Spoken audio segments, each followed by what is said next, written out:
Gloire à Dieu. Je vous salue donc ce soir au nom de Jésus-Christ. Et c'est pour moi un réel plaisir et une joie de venir partager l'excellente parole de grâce avec chacun d'entre vous. Vous savez, le thème qu'il m'a été donné de traiter pendant ces quelques jours est un thème qui n'est pas d'actualité dans l'Église chrétienne. La consécration, c'est un thème qu'on n'entend plus prêcher parce que les gens ne veulent plus l'écouter.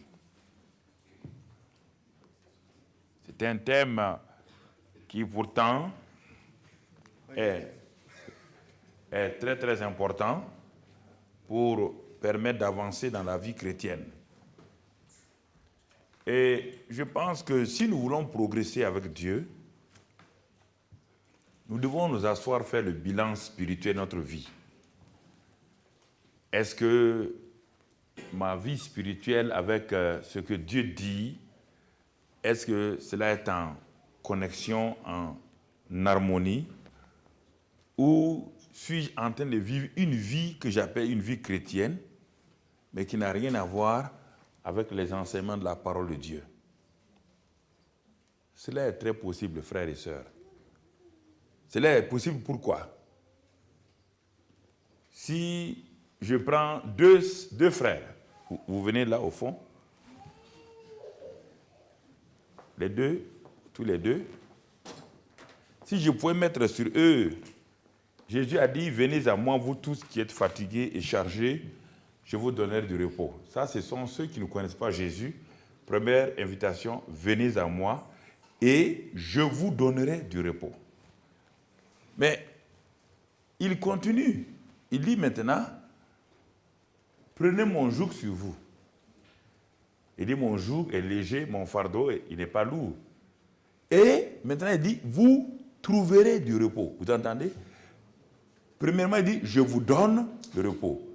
Ça, c'est le salut. Le salut est gratuit. Mais pour vivre dans le repos, vous devez accepter de porter son joug. Et beaucoup de chrétiens sont venus, ont dit, oui Seigneur, je suis fatigué de mes péchés. Beaucoup de gens sont venus, ils ont accepté. Ils ont eu le repos de l'âme, le salut, la conversion. Mais le Seigneur dit maintenant, je t'ai racheté pour que toi et moi, nous puissions porter le même joug, et que nous puissions avancer ensemble, que nous puissions porter le même joug. Voilà. Et ce joug-là, comme Jésus est parti, ce joug est placé sur le Saint-Esprit, qui est celui-ci, et le chrétien, qui est celui-là. Et le Père tient ce joug-là comme avant, quand on labourait avec les charrues. Il y a les deux bœufs, il y a la charrue et celui qui dirige la charrue. Mais pourquoi beaucoup de chrétiens qui sont venus se mettre, qui ont accepté Jésus-Christ dans un premier temps, ont le repos, pourquoi au bout d'un an, 2 ans, ils sont en train de lutter dans leur vie? Pourquoi luttez-vous dans votre vie? Est-ce que Jésus brusquement est devenu faible? Est-ce que Jésus a changé? Pourquoi les 6 premiers mois de votre vie chrétienne, vous étiez très enchantés, vous étiez passionnés, et vous avez laissé les gens vous raconter que non, après 1 an, ça n'ira pas. Ce n'est pas vrai, c'est du mensonge et archi faux. La vie chrétienne n'est pas en dents de scie. Archi faux. Jésus-Christ n'a jamais, ni Paul, ni Pierre, malgré les épreuves qu'ils avaient, ils avaient une dent spirituelle, une vie spirituelle en dents de scie. Nous n'allons pas moderniser ce que Dieu est hors du temps. On modernise le temps, pas l'éternité. Alors, vous voyez cet homme-là, il est là. Tant qu'il reste sous le joug du Saint-Esprit, tant qu'il reste soumis à la conduite du Saint-Esprit, il ne perdra jamais le repos que Jésus lui a donné quand il a accepté la croix, l'œuvre de la croix. Mais la plupart des chrétiens, ils ont accepté Jésus. Ils ont eu le repos de leur âme. Ils sont contents. Mais Jésus dit maintenant, porte mon joug et toi-même, tu trouveras du repos. Cet homme est chrétien. Mais un jour, il ne se laisse pas conduire par le Saint-Esprit. Il ne se laisse pas diriger par le Saint-Esprit. Qu'est-ce qui va se passer? C'est comme si il lâche la main du Saint-Esprit. Il est toujours chrétien. Toujours il est chrétien. Il va à l'église. Parce qu'il est sauvé déjà. Mais est-ce qu'il est dirigé par le Saint-Esprit? Alors, la plupart des chrétiens aujourd'hui souffrent à cause de ça. Ils ont une vie autonome du Saint-Esprit. Montrez-moi dans la Bible quelqu'un qui a vécu comme ça et qui a eu la paix. Montrez-moi dans la Bible qui a vécu comme ça et qui a eu la paix. Si vous pouvez me le montrer, moi je ne suis plus pasteur. J'ai cherché, ça fait 34 ans que je sillonne les continents, 34 ans que je vais dans les nations, je n'ai pas trouvé quelqu'un qui vit de façon autonome par rapport au Saint-Esprit, qui a la paix et la joie, et qui dans sa famille a la victoire. Pas trouvé encore. Ni pasteur, ni apôtre, ni prophète. Et je n'en trouverai pas. C'est impossible. La vie chrétienne est une vie surnaturelle. Pas une vie religieuse. La vie chrétienne, ce n'est pas les activités de l'église. Chaque église a ses activités. Mais les activités de l'église n'ont rien à voir avec la vie chrétienne. Alors, bien aimés frères et sœurs, c'est ce qui aujourd'hui crée des problèmes. Vous savez, quand j'étais tout dernièrement, je viens du Canada, de la Belgique, je suis retourné, on vient de finir notre séminaire de Pentecôte sur le Saint-Esprit. Saint-Esprit règne en moi et manifeste la gloire de Dieu. C'est des milliers et des milliers de gens qui sont venus de l'Afrique de l'Ouest, de la France. Je viens de terminer dimanche et je suis là aujourd'hui. Mais pourquoi ils sont venus? Ils ont réalisé que beaucoup de gens veulent vivre la vie chrétienne sans être en connexion, sans être conduits par le Saint-Esprit. Et ils ont vécu pendant des années. Ça ne marche pas. C'est la tristesse, c'est les chutes, c'est les hauts et les bas. Quelque chose ne va pas. Alors c'est pourquoi je dis ce thème qu'il nous a été donné de traiter cette semaine est un thème qui n'est pas, oui merci beaucoup, qui n'est pas à la mode. C'est un thème qui n'est pas beaucoup à la mode, mais c'est un thème qu'on va examiner pas à pas pour voir qu'est-ce que Dieu veut nous dire. Quand je viens à la conférence de guérison, nous sommes 6 000, 7 000, 8 000. Quand je viens à d'autres conférences, nous sommes 3 000, 4 000, 5 000. Mais dès qu'on dit consécration, pour trouver 500 personnes, c'est difficile. Cela veut dire déjà le fait que les gens ne viennent pas à la consécration, refus d'être consacrés. C'est un refus littéral d'être consacré. Ils savent bien qu'est-ce que cela veut dire. Ils savent qu'est-ce que ça veut dire. C'est pourquoi je prêche sans problème la consécration. Et demain, je vais prêcher l'onction de l'autre côté. Et après demain, je prêche la guérison sans problème. Parce que j'ai découvert la vie chrétienne dans son amplitude et non pas dans son étroitesse donc doctrinale. J'ai découvert qui est Christ. Le même Christ qui guérissait les malades était le Christ consacré. Le même Christ qui remplissait les gens d'onction était le même Christ qui était là, qui était sanctifié. Il n'y a pas 3 Christ, il n'y a pas 5 Christ, il n'y a pas 5 christianismes divisés en départements. Alors, la consécration est très importante et pour cela, nous allons ouvrir la Bible dans l'Ancien Testament pour voir et ensuite arriver à la consécration de Jésus dans le Nouveau Testament. Pour mieux comprendre cela, on va aller dans Exode chapitre 25. Exode chapitre 25. Un jour, quand Israël, ce peuple avait quitté donc, la terre, l'Égypte, et ils sont allés pour aller vers la terre promise, et dans leur cheminement, ils sont arrivés dans un endroit.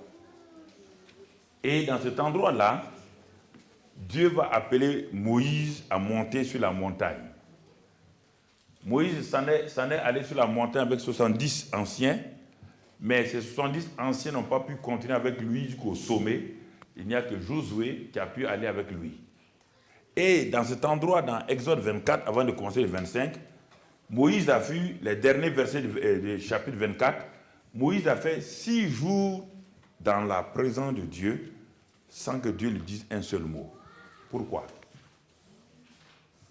Si vous lisez les derniers versets de Exode 24, si vous pouvez lire le verset 16, le dernier verset de Exode 24, la gloire de l'Éternel reposa sur la montagne de Sinaï et la nuée la couvrit pendant 6 jours. Le 7e jour, l'Éternel appela Moïse du milieu de la nuée. L'aspect de la gloire de l'Éternel était comme un feu dévorant sur le sommet de la montagne aux yeux des enfants d'Israël. Moïse entra au milieu de la nuée et il monta sur la montagne. Moïse demeura sur la montagne 40 jours et 40 nuits. Pourquoi, quand Moïse est monté sur la montagne et que la gloire de Dieu a enveloppé Moïse, pourquoi Dieu n'a-t-il pas parlé à Moïse pendant 6 jours et il a fallu le 7e jour pour que Dieu lui parle? Voici une question. Chaque homme est rempli de ses propres idées, de ses propres désirs, de ses propres pensées quand il s'en va prier. Quand on parle de prière, on ne parle pas de monologue et de récitation, s'il vous plaît. La prière n'est pas une récitation. La prière, Jésus dit, quand les disciples ont dit « enseigne-nous à prier », il dit pour être enseigné à prier, il y a d'abord les attitudes de la prière, il y a les paroles de la prière. Le Notre Père, c'est l'ensemble des paroles de la prière. Mais avant le Notre Père, dans Matthieu 6, 6, Matthieu 5, Matthieu 4, Matthieu 3, donc tous ces passages, Matthieu 6, 3, 4, il nous montre les attitudes de la prière. Il dit, quand vous voulez prier, Matthieu 6, il dit, allez dans votre chambre, dans le lieu secret, fermez la porte dans ce lieu secret-là, et votre Père qui est là, dans ce lieu secret, qui va entendre et vous le rendra. Combien de chrétiens sont conscients quand ils s'en vont prier que Dieu est là? Ils pensent que leur voix va réveiller Dieu. Ils pensent que leurs pleurs, leurs cris vont réveiller Dieu. Dieu est déjà omniprésent, mais il manifeste sa présence pour toute personne qui décide d'aller prier. Dès le moment où tu as un lieu secret où tu veux prier, ta chambre ou ton salon, même tes toilettes où tu as décidé de prier, la Bible dit que ton Père qui est là te voit dans ce lieu secret. Ne soyez... faut arrêter, frère, même dans le WC. Il faut arrêter. Vous savez, quand je prêche, j'enlève toute forme d'hypocrisie. Il faut arrêter. Avec moi, il n'y a pas d'hypocrisie. Hein? Ah ouais, donc je préfère vous dire, je vais dire des mots clairs. Voilà. Il faut arrêter les voiles religieux et qu'on parle clairement face à face. Voilà. Parce que vous faites des choses en secret, quand on n'en parle publiquement, tout le monde va... Arrêtons de faire ces choses-là. Voilà. Ok. Soyons en bon terme. Ok. Donc, le lieu secret, on dit lieu secret. Le lieu secret d'un homme et de sa femme, c'est le salon? C'est la salle à manger? C'est où? La chambre. Oui ou non? Est-ce que dans la chambre là, est-ce que dans la chambre, le monsieur et sa femme écrient « Hé, chérie, je t'aime, tu sais, alléluia !» La femme va se mettre à faire. Non. Dans le lieu secret, la chambre secrète, c'est-à-dire là où le mari et la femme sont en intimité, c'est des paroles d'amour, c'est des paroles de grâce. Ils s'admirent. Voilà. Donc, Jésus dit, si vous voulez prier Dieu, vous devez avoir un lieu où vous devez le rencontrer avec tout votre cœur.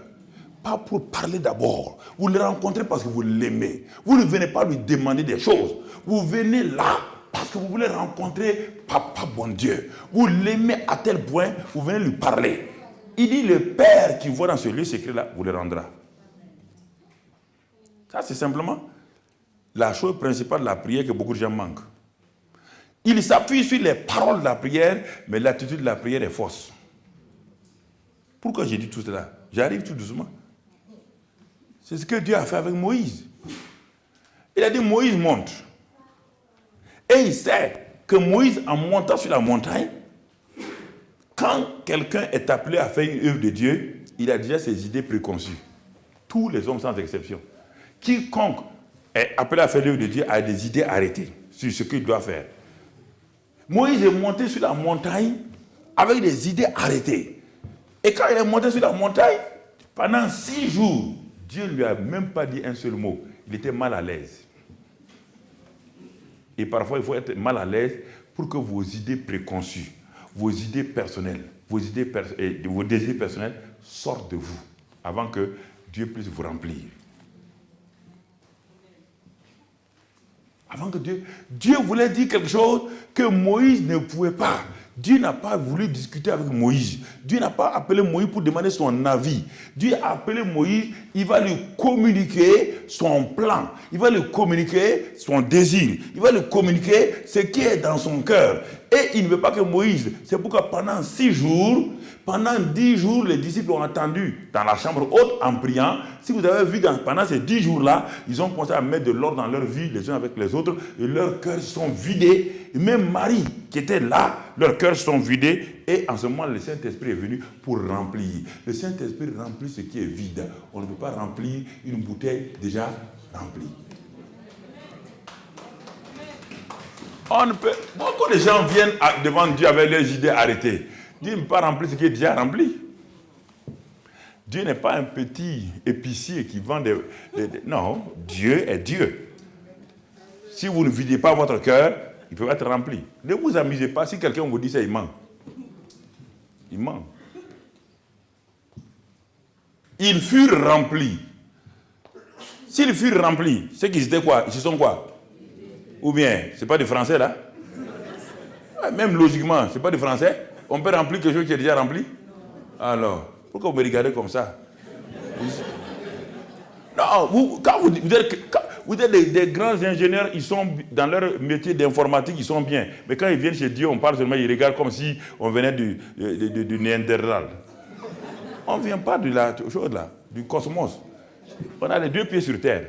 Donc, soyez la même logique. La même logique qui vous conduit dans l'informatique, dans l'ingénierie de tout. La même logique spirituelle est dans la Bible. Dieu est tellement logique.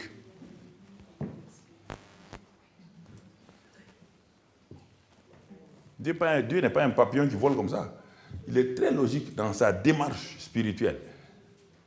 Alors, pendant 6 jours, Moïse est là, il est embêté.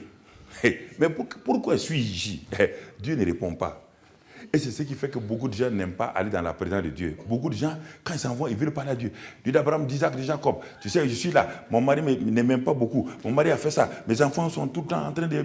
Mon patron, il est tout le temps arrivé encore moi. Oh Jésus, alléluia, gloire à Dieu. Seigneur, viens à mon secours. Alléluia. Dieu n'a même pas le temps de placer un mot. Quand ils ont fini, au revoir, à demain, à demain, à demain. Ils sont partis. Ça, c'est pas la prière. Ça, c'est pas la prière. Ça, c'est pas la prière. Ce n'est pas la prière. Ça ne marche pas. Arrêtez-vous. Quand vous appliquez des principes chimiques, des principes physiques, des principes moraux, des principes économiques, des principes financiers, ça ne marche pas. Vous arrêtez. Vous révisez, non? Oui ou non? Alors, si vous priez, ça ne marche pas. Ça veut dire que votre prière n'est pas bonne. Arrêtez. Révisez pour savoir pourquoi. On dit H2O, hydrogène 2, puis oxygène. Tu mélanges, tu n'as pas d'eau. Ça veut dire que quelque chose ne va pas. Peut-être c'est H3O. Donc, il faut arrêter. Non, il faut être simple, il faut arrêter. Si ça ne marche pas, arrête. Ça ne va pas. Ne dis pas c'est le diable. Le diable n'a pas le dos large. Le diable est un petit plaisantin, il n'a pas un dos large. Vous comprenez? Jésus l'a déjà vaincu. N'allez pas donner de l'importance au diable. N'allez pas lui donner une importance. Vous dites quelle importance vous allez lui donner? Il est déjà vaincu. Si Jésus ne l'a pas vaincu, vous pouvez le vaincre? Vous pouvez le vaincre? Alors, je suis en train de chercher à saisir votre pensée, votre esprit. Parce que beaucoup de gens viennent aux réunions avec des idées préconçues. On va dire comme ça, on va prêcher comme ça. Non, non, non. C'est pourquoi je vous regarde droit dans les yeux. J'essaie de voir quel est le degré d'incrédulité que vous avez en vous. Non, non, mais je l'ai... Oui. Il faut d'abord que j'extirpe ça avant de vous parler.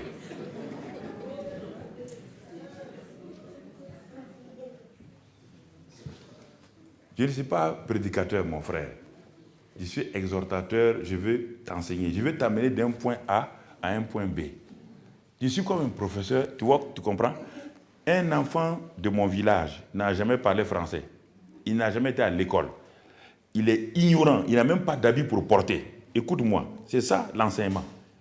Cet enfant qui est de mon village, il a 6 ans, il n'a même pas d'habit pour porter. Il n'a jamais entendu le français. On le prend dans son ignorance, on l'amène à l'école primaire. Tu entends? Il a déjà en lui l'intelligence. Il a tout en lui. Et cet enfant, on lui communique l'instruction. On lui communique l'enseignement. D'année en année. Au bout de 25 ans, cet enfant qui était assis, là, ignorant, ne comprenant même pas français, au bout de 25 ans, il est professeur agrégé en médecine. Qu'est-ce qu'on a fait? On a extirpé l'ignorance au fur et à mesure. On a mis en lui la connaissance. On l'a moulé. On l'a moulé. On l'a moulé. Mais il a déjà un élément qui est en lui, qu'on appelle l'intelligence. Il a déjà un quotient intellectuel qui était brut et qu'on a raffiné. Et on a sorti de cet homme-là un professeur agrégé de médecine. C'est ça la Bible, ce que Jésus a fait. Jésus prend des incrédules, il prend des ignorants. À un point A, il leur donne l'enseignement par le Saint-Esprit et au bout de quelques temps, ces hommes et ces femmes arrivent à un point où ils ont la révélation de la parole. La Bible dit, la révélation de tes paroles est claire. Elle donne l'intelligence aux simples. Elle donne la révélation, c'est-à-dire la connaissance. Il y a plusieurs sortes de connaissances. Il y a la connaissance gnosis. La connaissance gnosis, ça c'est le premier élément. Et il y a la connaissance ginosko. Il y a la connaissance épignosis. Il y a la connaissance épiginosko. Ça c'est dans la Bible. Mais nos Bibles en français ne disent pas ces choses-là. La Bible en grec, quand il parle des mots, les mots sont bien précis. Le gnosis nous crée des problèmes. C'est le gnosis qui conduit le monde aujourd'hui. C'est pourquoi on est dans la crise économique. C'est le gnosis qui est là. L'épignosis, Jésus dit, la connaissance ginosko. Quand vous connaîtrez la vérité, là-bas il dit, si quand vous ginosko la vérité, quelle est la vérité? Le mot vérité encore, ce n'est pas un mot philosophique. Il dit, quand vous connaîtrez, quand vous allez entrer dans l'expérience de la réalité, le mot vérité c'est le mot réalité en grec. Quand vous allez rentrer dans cette expérience-là, alors quelque chose va se passer. Là, cette expérience connue là, vous rendra libre. Alors, écoutez-moi maintenant. Si la connaissance, cette connaissance ginosko, rend libre les gens, et que les gens chrétiens ont la Bible, ils ne sont pas libres du pouvoir du péché, ils ne sont pas libres de la maladie, ils ne sont pas libres de ces choses-là, ça veut dire qu'ils n'ont pas expérimenté la connaissance ginosko.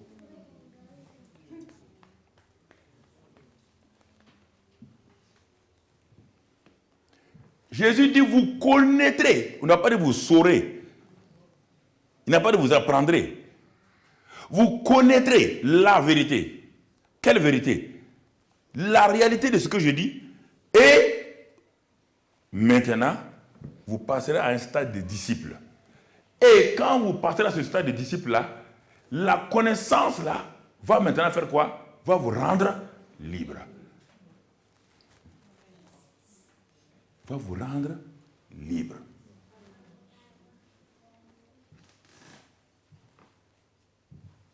Je prends un exemple. Encore, je suis en train de chercher. Je prends un exemple. Dans nos villages, il y avait des marigots où il y avait des bactéries, des choses qui donnaient bilharziose. Ceux qui sont africains connaissent ça. C'est une infection au niveau des garçons en particulier. Et quand ils urinent, il y a le sang qui sort, la bilharziose. C'est dû à ces microbes qui sont dans cette eau-là. Et au village, les gens boivent l'eau, ils ne savent pas, ils sont ignorants que dans cette eau, il y a l'eau. Mais dans un premier temps, certains ont dit que c'est les esprits sorciers qui sont là, qui donnent ces maladies-là. Mais un jour, un enfant a quitté le village. Il est allé au lycée. Et chaque année, il revient, c'est la dysenterie, c'est les bilharzioses dans son village. Il a décidé donc d'être un médecin. Et quand il est arrivé là, un jour, il est venu puiser l'eau de son village. Il l'a venu dans un laboratoire. Quand ils ont examiné l'eau là, c'est rempli que des choses comme ça. des bactéries, des microbes de tout genre qui amènent la dysenterie, amibiase, qui amènent des maladies terribles. Qu'est-ce qu'il a fait? Il est venu, il a dit à sa famille, à ses parents, dans cette eau-là, il n'y a aucun esprit mauvais. Il n'y a que des microbes, il n'y en a que des choses. Donc, je sais comment les tuer. Les parents ont dit, ah bon, toi, tu es jeune comme ça, tu connais ça. Depuis longtemps, on est là, et puis personne. Il dit, non, papa. Il dit, regarde cette machine-là. Il a amené son microscope dans son village. Il a enlevé l'eau, il a mis. Il a dit, papa, viens regarder. Il regarde, quand le papa regarde l'eau, avec ses yeux naturels, est-ce qu'il voit les bactéries, est-ce qu'il voit les microbes? Mais sous le microscope, est-ce qu'il voit? Le papa a commencé à voir des choses qui bougent. Il dit, c'est ça qui est en train de tuer le village. Il a pris cette eau maintenant, il a comment on a fait, filtré. Il a bouilli, il a filtré, et il a ramené la machine, il a mis. Il dit, papa, est-ce que tu vois quelque chose encore? Papa dit non. Il dit, j'ai déjà tué tout ce qui tuait les gens du village, sont déjà tués. Simplement en réchauffant l'eau, en faisant bouillir l'eau. Il dit, à partir de maintenant, voilà comment dans ma famille vous allez voir. Même si les autres gens du village ne croient pas, si vous croyez ça, la révélation que vous avez là va vous affranchir. Oui ou non? Depuis ce jour-là, personne dans sa famille n'a eu bilharziose encore. Il les a traités, personne n'est tombé malade. Alors que ceux qui refusaient là, continuent à tomber quoi? Malade. Qu'est-ce qui s'est passé? Il a fait sortir ces gens de l'ignorance, il leur a communiqué la révélation, la vérité, et la vérité les a rendus libres. La vérité les a rendus libres. C'est ça que Jésus enseignait. C'était tellement si simple que les gens, la foule était émerveillée. Il dit, mais jamais un homme n'a parlé comme cela. Ce n'était pas des grandes théories, c'était des choses simples.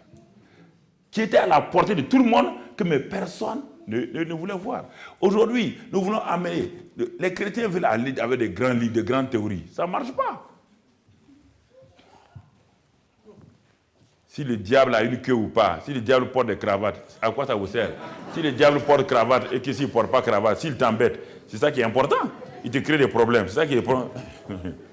Le problème, si le diable il a 3 têtes ou 4 têtes, ce n'est pas un problème ça. Qu'il ait 4 têtes ou 5 têtes, s'il est vaincu, il est vaincu. Il est vaincu, c'est fini. Ce sont ces révélations qui libèrent le chrétien et qui le rendent mature, qui le fait de devenir un homme, un jeune homme fort et qui peut résister à Satan. 1 Jean, chapitre 2. Alors, nous retournons à notre cher Moïse, que Dieu a convoqué sur la montagne. Et le 7e jour, Dieu lui a parlé. Et qu'est-ce que Dieu lui a dit? Chapitre 25 maintenant. Nous sommes à la recherche de la consécration. Nous voulons comprendre la consécration. C'est pourquoi je vais loin et je traite le sujet pour venir tout doucement. Donc, j'ai fait l'analyse. Le chapitre 25, verset 1 maintenant.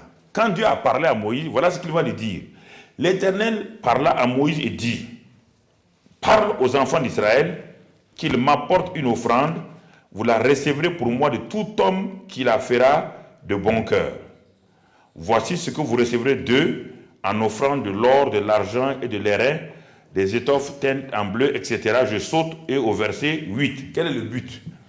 Ils me feront un sanctuaire et j'habiterai au milieu d'eux.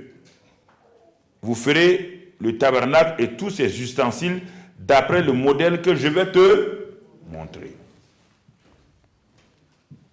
Vous voyez là? Alors, si dès le premier jour, Moïse était monté, il a dit à Moïse, que veux-tu faire? Est-ce qu'il est au courant de ça? Est-ce qu'il sait que Dieu veut faire un tabernacle? Est-ce qu'il sait que Dieu veut habiter parmi eux? C'est pourquoi, dans le lieu secret, il faut apprendre à écouter Dieu. Dans le lieu secret, on laisse ses propres désirs de côté. Dans le lieu secret, on demande au Seigneur, que veux-tu, Seigneur? Que veux-tu que je fasse? Dans le lieu secret, Seigneur, me voici, ta servante écoute, ton serviteur écoute. Que veux-tu me dire, Seigneur? Et Dieu parla à Moïse. Et Dieu lui révéla le but. Dieu veut revenir sur la terre. N'oubliez pas que Dieu a quitté la terre au jardin d'Éden quand Adam et Ève sont tombés. Dieu est parti. Dieu est en train de revenir par étapes et par révélation. Il en a déjà parlé à Enoch. Il en a parlé à Noé. il a parlé à Abraham. Maintenant, il parle à Moïse. Il dit, Dieu veut habiter parmi les hommes. Dieu veut se tabernacler. Dieu veut tabernacler. Et la finalité est venue avec Jésus. On n'est pas là d'abord. Donc Dieu veut revenir parmi les hommes. Car Dieu a créé l'homme à son image pour être en communion avec lui. Et l'homme sans Dieu a des problèmes. Et Dieu sans l'homme, Dieu a des problèmes. Ce que les gens ne savent pas.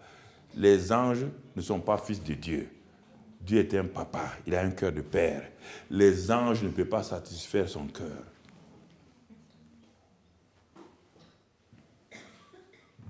La haute trahison d'Adam a amené Dieu à se séparer de sa famille terrestre.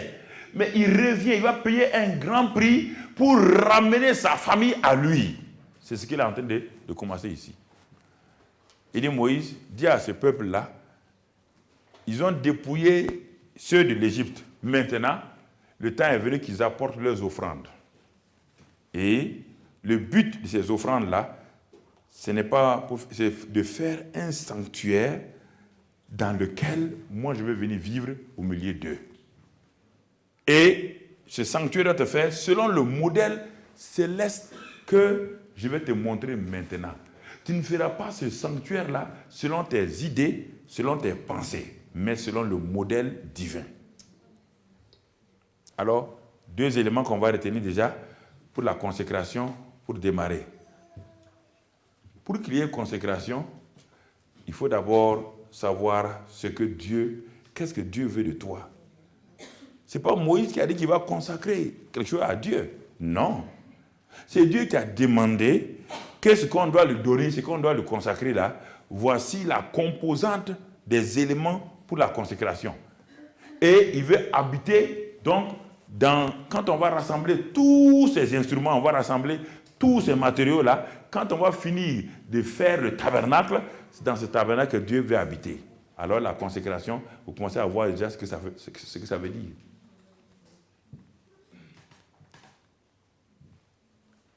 Donc Dieu veut un sanctuaire où il va habiter. Alors si Dieu veut un sanctuaire où il doit habiter, et que dans le Nouveau Testament, c'est l'homme qui a ce sanctuaire-là, si l'homme refuse de se donner, si les gens de Moïse avaient refusé, est-ce qu'il y aurait un tabernacle? Est-ce qu'il y aurait un sanctuaire? Est-ce que Dieu allait être parmi eux? Ok, continuez avec la pensée, vous allez comprendre. Chaque fois que tu refuses que Dieu règne dans ton cœur, comment tu veux que tu ailles avec Dieu? Regardons la suite. On va avancer. Exode 39.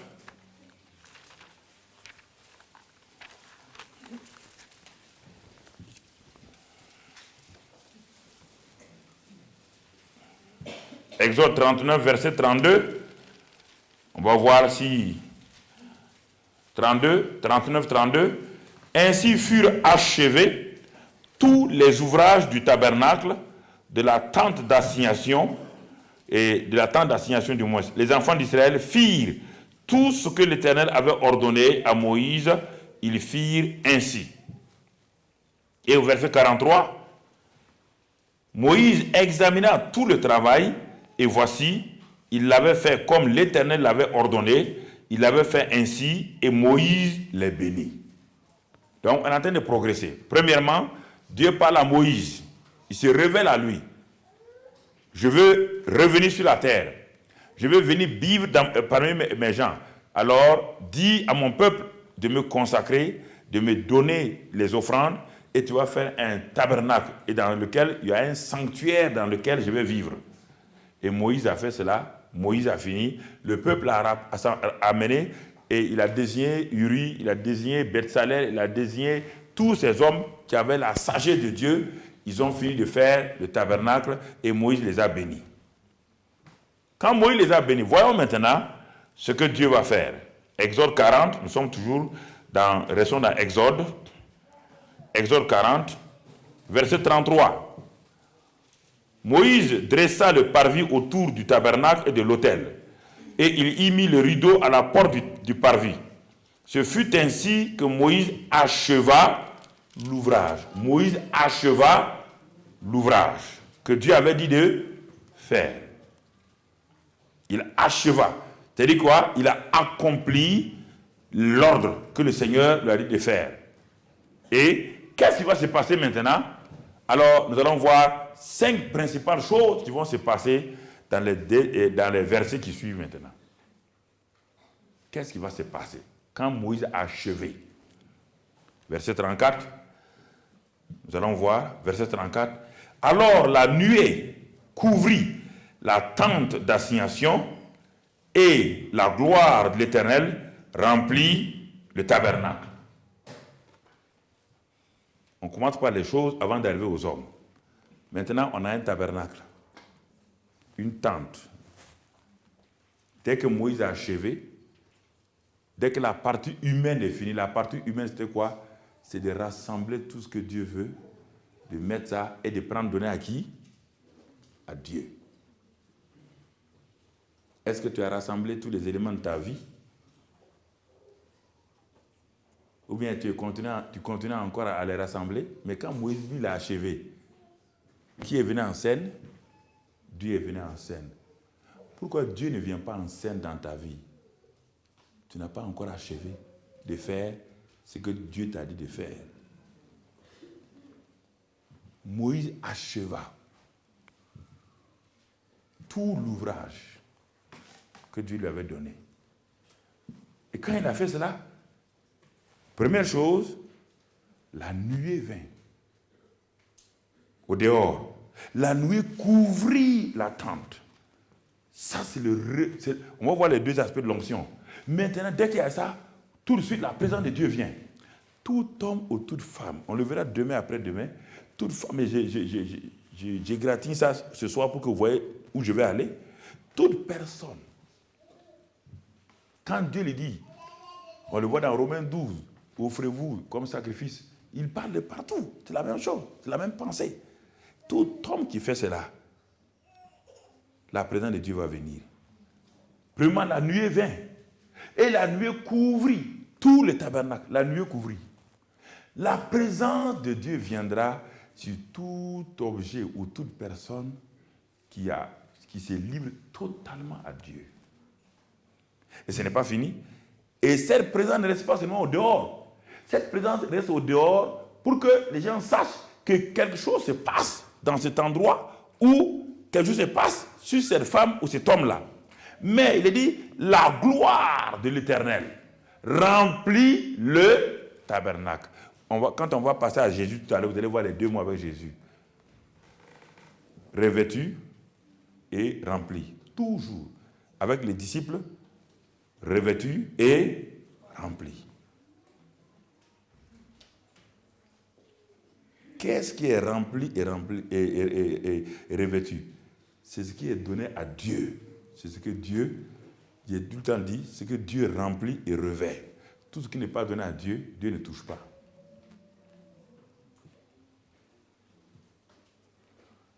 Bien-aimés frères et sœurs, je crois que moi je remercie Dieu d'avoir été musulman avant d'être chrétien. Ça a empêché que je n'ai des idées préconçues sur le christianisme dans mon enfance. Donc personne ne peut me troubler. Tous les vieux chrétiens ne peuvent pas me troubler. Pour dire, ouais, Dieu a dit comme ça, ou bien tel homme à Dieu a dit ça. J'étais musulman et Dieu s'est révélé à moi. Donc je n'ai pas d'idée préconçue sur la Bible. J'ai cru la Bible en entièreté. Je n'avais pas de dénomination. Si j'étais apostolique, pentecôtisante ou pentecôtiste, ou bien évangélique ou évangélicalo, je n'avais rien. J'ai cru simplement, bêtement, ce que Dieu a dit. Comprenez? Je n'ai pas d'idée préconçue. Pas d'idée préconçue. Pourquoi? Parce que je savais que si j'avais des idées préconçues, Dieu ne travaillerait pas. Et je savais quelles étaient les difficultés que j'allais rencontrer chez moi, au retour dans mon pays, en tant que fils d'un waliyou, d'un saint de l'islam. Mon papa était un waliyou. Ce n'était pas n'importe qui, ce n'était pas un musulman comme ça. Il était respecté. Et j'étais fils de cet homme-là. Je savais des persécutions qui allaient m'arriver. Je voulais m'assurer clairement que la Bible était la vérité. être chrétien en Europe, c'était facile pour moi. D'ailleurs, mon voisin de chambre qui était aussi un très bon musulman m'a dit, il dit, mais oui, Mamadou, tu es chrétien à Toulouse, c'est facile. Quand tu vas arriver au Burkina, à Haute-Volta, on va voir. Tu sais ce qui va t'arriver. Tout le village est 99% musulman. Tu sais ce qui va t'arriver. Il dit oui. Il dit, bon, moi je croirais quand tu vas arriver au Burkina. Il dit, mais le christianisme en France, là, c'est facile. Tout le monde est alléluia, tout le monde est chrétien. Et puis, il ne pratique même pas. Il dit, va. Effectivement, cet homme-là, il était un informaticien. Moi, je faisais économie, lui, il faisait informatique. Mais quand on arrive au Burkina Faso, il a vu, effectivement, quand j'ai commencé, son enfant, sa femme était en grossesse, elle ne pouvait pas accoucher, il voulait l'opérer. Ça fait 2 jours, il ne pouvait pas l'opérer. L'enfant était mort dans son sein. On voulait l'opérer pour enlever. Je suis allé avec ma femme, devant les médecins. On a prié et j'ai dit, il était 6h10 du matin. Quand j'ai prié, j'ai dit à 6h15, l'enfant sort. Les médecins m'ont dit, 6h15, puis l'enfant est sorti, il a commencé à crier. En ce moment, le monsieur a dit, maintenant je crois que tu es vraiment chaud. Non, écoutez, il faut être clair avec Dieu. Ah oui. Si vous décidez d'être chrétien, soyez chrétien jusqu'au bout. Mais si vous êtes chrétien, yo-yo, un pied ici, un pied là, vous allez vous discuter. Parce que ça, c'est la schizophrénie. Ça, c'est avoir deux sortes de vie. Une vie d'église, une vie du monde, ça ne marche pas. Vous faites du mal à vous-même. Vous faites du mal. Alors, regardez ce passage ici. Il dit, la nuit est couvrie la tente d'assignation et la gloire de l'Éternel remplit le tabernacle. Quand? Lorsque Moïse acheva l'ouvrage. Pas avant. Quand il a achevé l'ouvrage. Quel ouvrage? L'ouvrage que Dieu a commandé. Mais la Bible dit dans Éphésiens 2 que nous sommes quoi? Éphésiens 2:10. Que nous sommes l'ouvrage de qui? De Dieu. Les mêmes choses sont dans l'Ancien Testament et dans le Nouveau Testament. Les deux vont parallèlement. Alors, si nous sommes l'ouvrage de Dieu, créé en Jésus-Christ, et que nous ne remettons pas cet ouvrage à Dieu, comment Dieu va nous remplir et nous revêtir? Quand Moïse a fini, il a dit à Dieu, voici le tabernacle, je te le donne, je te le livre, je te le consacre. Ça passe des mains humaines aux mains divines. Est-ce que ta vie est passée de tes propres mains aux mains de Dieu? Tu dis tu es chrétien, ça c'est formidable. Je te pose la question, c'est très bien. Mais est-ce que tu as pris cette vie-là pour la donner à Dieu?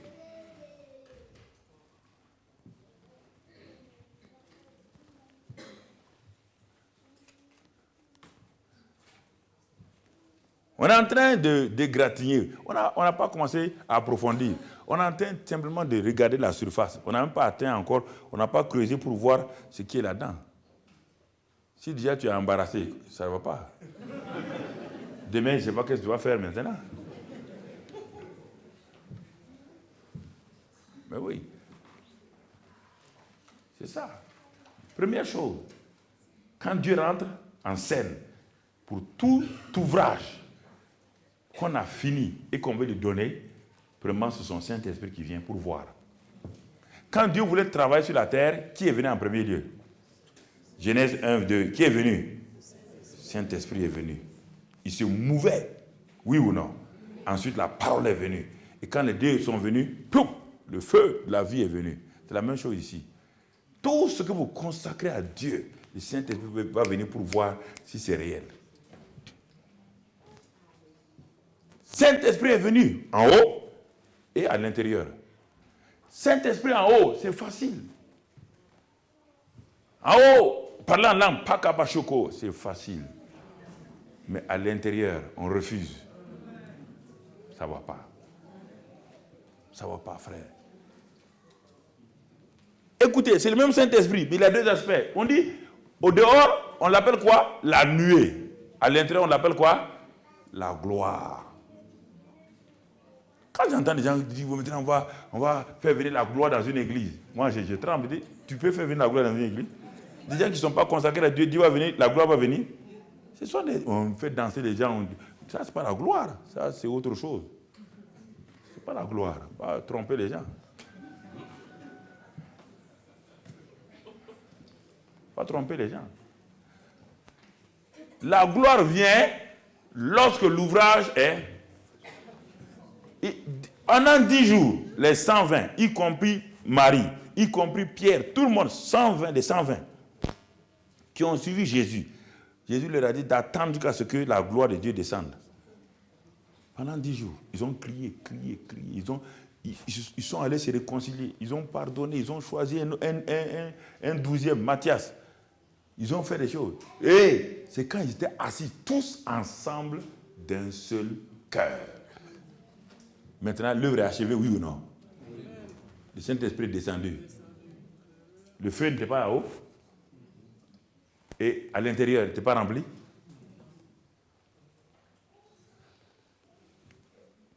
Donc, premier résultat, quand nous commençons à consacrer quelque chose à Dieu, ou nous-mêmes, le Saint-Esprit vient sous l'aspect extérieur et l'aspect intérieur. Deuxièmement, regardons le verset 35.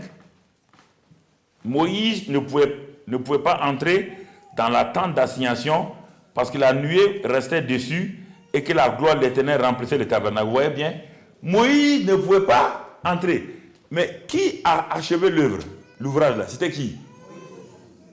Mais quand Moïse rentrait, quand l'ouvrage n'était pas achevé, Moïse rentrait et sortait comme il voulait, oui ou non? Maintenant que l'ouvrage est achevé et donné à Dieu, est-ce qu'il peut rentrer encore? Alors, deuxième élément, quand vous vous consacrez à Dieu et que le Saint-Esprit vient, la chair n'a plus le droit de se mêler aux choses de l'esprit. Moïse, c'est la chair maintenant. La chair n'a plus le droit. Moïse ne peut plus rentrer. Parce que le tabernacle est rempli de qui? De Dieu, de la gloire de Dieu. Il a dit Moïse ne pouvait plus rentrer.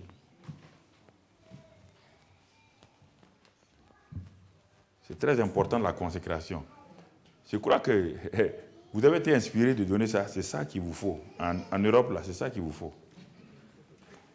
Ouais, christianisme, des cassettes, DVD et choses là, il faut arrêter ça. Il faut arrêter. Tout le temps, vous êtes assis, regardez DVD. Hein? Attention. Et puis la tension vient. À force de dire tout le temps attention. Quand tu peux prendre ta attention, c'est 18. Ta attention devient 18. On ne dit pas tout le temps attention. Ça crée des problèmes dans ta vie. Pas parler comme ça, négativement. Frère, deuxième chose, ouais, là, Moïse ne pouvait plus rentrer. Le même Moïse et Bezalel Uri qui ont fait la tente là, maintenant qu'ils ont donné ça à Dieu, Moïse, la chair n'a plus le droit de dire on va ici, on va là. Quand le Saint-Esprit vient, tu n'as plus le droit de conduire ta vie. Ah, si vous parlez de se consacrer, c'est ça. Hein? En tout cas, si c'est le terme consacré là, c'est ça.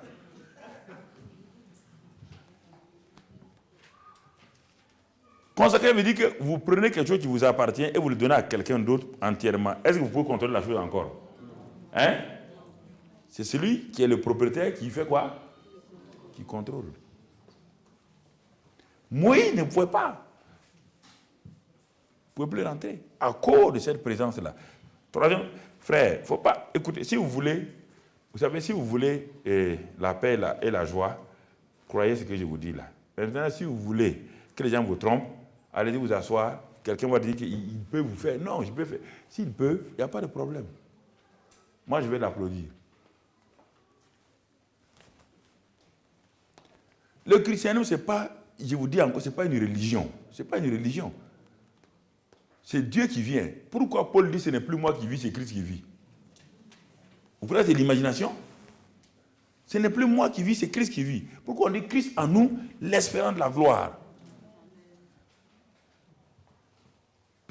Pourquoi on dit, vous avez été racheté à un grand prix. Vous ne vous appartenez plus à vous-même, vous appartenez à quelqu'un d'autre. Pourquoi tous ces termes-là?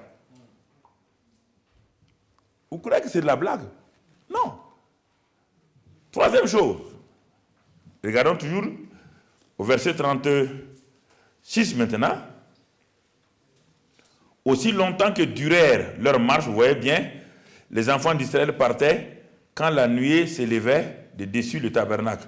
Et quand la nuée ne s'élevait pas, ils ne partaient pas jusqu'à ce qu'elle s'élevât. Troisième chose, et quatrième chose, on a vu première chose, la nuée couvrit la tente, revêtement extérieur.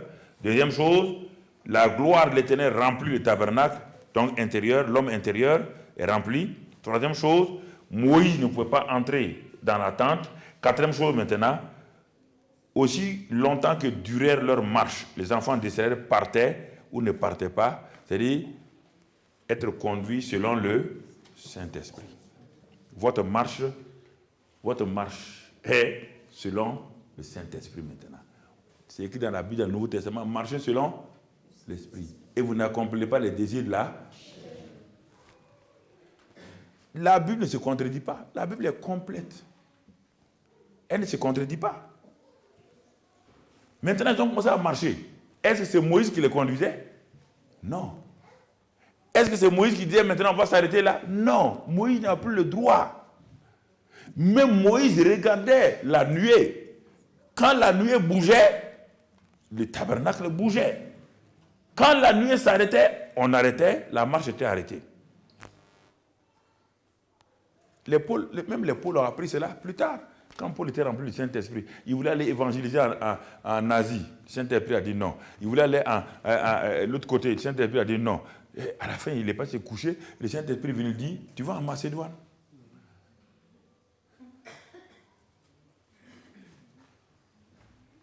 Tu vas en Macédoine. Ça, c'est la consécration. Donc, la marche d'un consacré est selon le Saint-Esprit. Pas autrement. Paul nous l'a dit dans Galates, il l'a dit dans Éphésiens, il le dit partout. Cinquième caractéristique, lorsque un objet est consacré ou un homme est consacré, et au verset 38, la nuée de l'Éternel était de jour sur le tabernacle et de nuit, il y avait un feu. C'est-à-dire la présence continue de Dieu avec vous. Jésus a dit, je suis avec vous tous les jours. Même chose. Rien ne change. Dans l'Ancien Testament, déjà c'était là. Jour et nuit, la présence de Dieu était là. Dans la journée, nuée, colonne de feu, et dans la nuit, donc, on voyait ça. L'ombre, le nuage et le feu. Tous les deux étaient là. La présence de Dieu avec vous.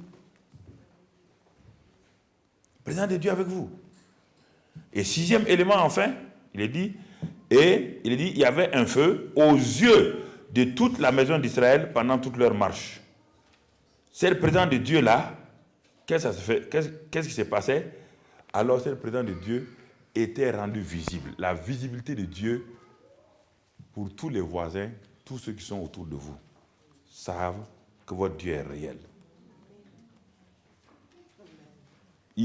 Même si qu'ils vous aiment, qu'ils ne vous aiment pas, ils savent que votre Dieu est réel. Vous n'avez pas besoin d'être aimé.